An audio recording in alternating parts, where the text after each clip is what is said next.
Hello everybody, welcome back to yet another review, and to another review from the Robin Tailsfighter haul. Earlier this week, my friend Robin Tailsfighter sent me a bunch of cars from his collection that he had duplicates of. Many cars, many planes. You can check all of them out in the haul posted to my channel a few days back. And easily one of the coolest items in that haul was this guy right here, Morgan Martins.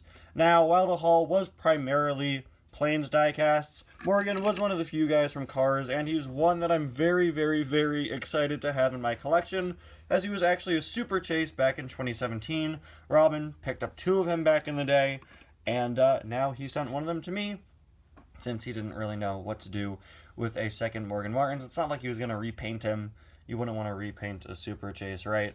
So now Morgan Martins is a part of my collection, which is very cool, because with him being a super chase, I unfortunately missed out on him the first time around. I don't have either of the 2017 super chases, or rather, I didn't have either of the 2017 super chases.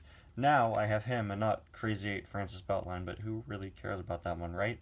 Anyway, guys, welcome back to another review. Today we're going to be taking a look at Morgan Martins, so let's get started. Again, a super chase from the 2017 Cars 3 lineup. This guy appears very briefly in the movie. I believe he's part of the overhead shot after Lightning McQueen crashes, just like Tiny Lugsworth. You sort of see him drive into frame just a little bit.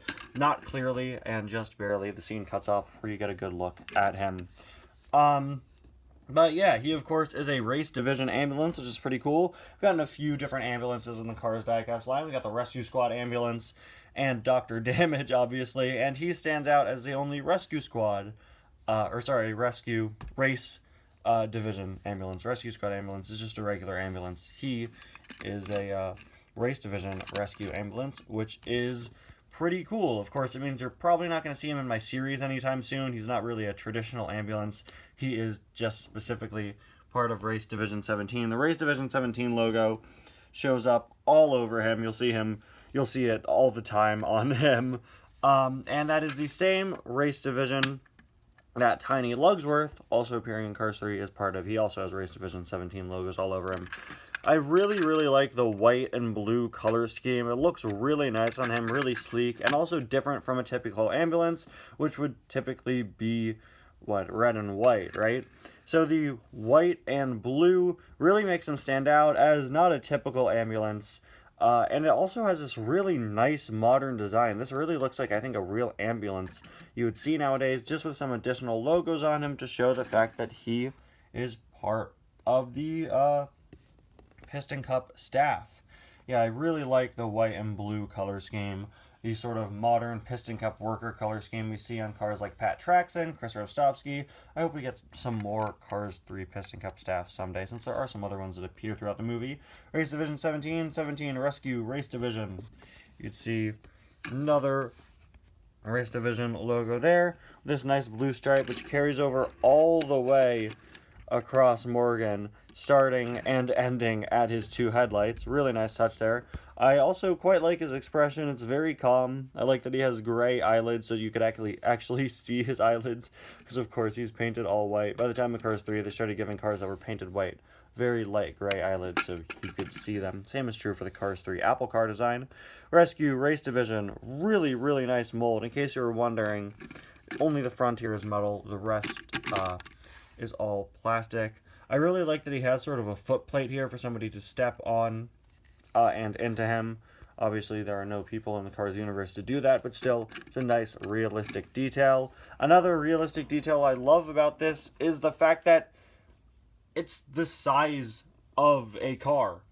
The back part here could fit a car inside. Now, the doors don't open or anything, but if you want to take your McQueen, this is just my regular Rusty's McQueen. I don't know where my custom damaged McQueen is right now. I think he's on the other side of my table, but if we were to take a McQueen, you could see he scales perfectly so that if you were to open the doors, which again you can't do, he would fit perfectly inside, which is a really nice touch.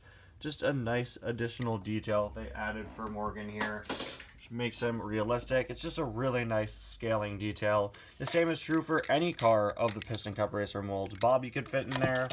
Even Brick could fit in there. He's not too long. So I really like that additional detail. Maybe Brick is a little long. No, he's alright, yeah. He could fit just fine. And I think that's really, really cool. It's just a nice bit of realism. Even though you can't open his back doors like you could for, say, the plastic Rescue Squad ambulance who came with a playset, he realistically would still be able to fit cars inside. It's just a really nice touch with scaling. I don't even know if that was intentional, but again, really, really nice touch with scaling, which makes me really appreciate the details of this car even more. Rescue, keep back! And his license plate is RSQ Medic, and it says Carburetor Co. above it. Interesting. Looks like the sticker is a little bit at an angle, which is pretty funny. There is a look at the other side, and then finally there is a look at the base. One of those releases where it's like not the coolest Super Chase of all time. You know, one of the Super Chases that totally could have just been a regular release alongside Tiny and Stu Scattershields and all that. But it's one that I'm still glad to have as a part of my collection anyway. Anyway, guys, thank you so much for watching. I'll see you guys next time. Bye now.